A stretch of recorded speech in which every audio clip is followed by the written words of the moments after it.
예, 조금 전 대구에서 자가격리 중에 사망자가 나왔다는 소식이 들어왔습니다. 바로 중앙재난안전대책본부 연결해서 자세한 소식 알아보겠습니다.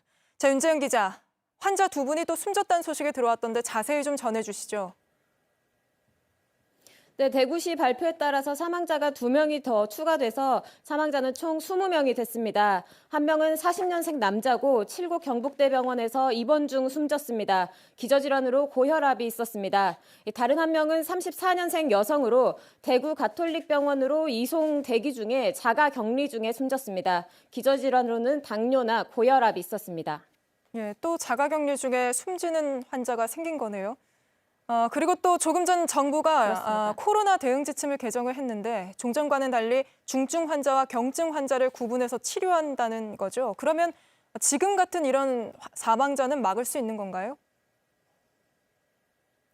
그렇습니다. 오늘 발표된 대응 지침 7파는 내일부터 시행됩니다. 구체적인 내용을 살펴보면 지금까지는 모든 확진 환자를 입원해서 치료하도록 했습니다. 하지만 앞으로는 먼저 의료진으로 구성된 시도별 환자관리단이 환자의 중증도를 4단계로 신속하게 분류합니다. 이에 따라 경증으로 분류가 되면 이 환자들은 지역별 생활치료센터에서 의료 지원을 받는 겁니다.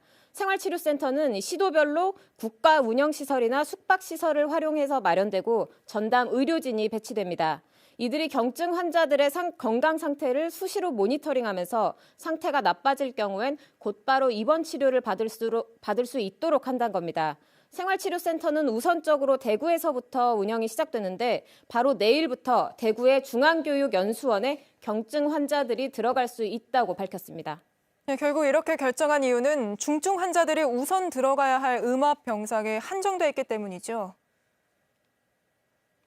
네, 그렇습니다. 의료 자원이 한정돼 있기 때문에 중증 환자를 치료하는 데 집중하는 것이 피해를 최소화하는 데 중요하다는 겁니다.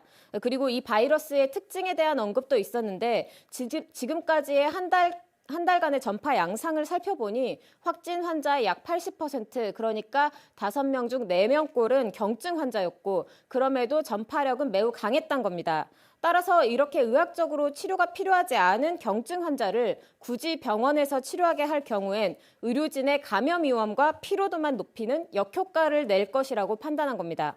정부는 또 앞으로 1, 2주가 중대 분수령이라면서 당초 우려했던 것과는 달리 확산 속도가 빠르지 않다고 전망했습니다.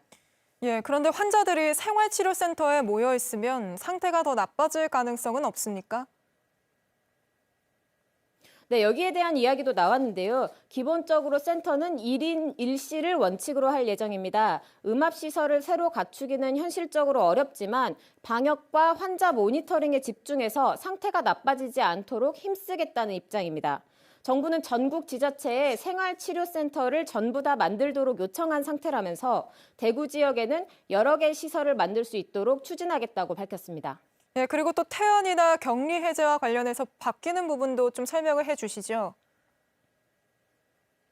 네, 퇴원 기준도 바뀝니다. 진단검사 결과 2회 이상 음성이 나와야 격리가 해제가 되는 원칙은 유지됩니다. 하지만 앞으로는 병원에 입원해서 치료를 받던 환자도 상태가 호전되면 바로 퇴원하는 게 아니라 경증 환자들이 머무는 생활치료센터로 옮기게 됩니다.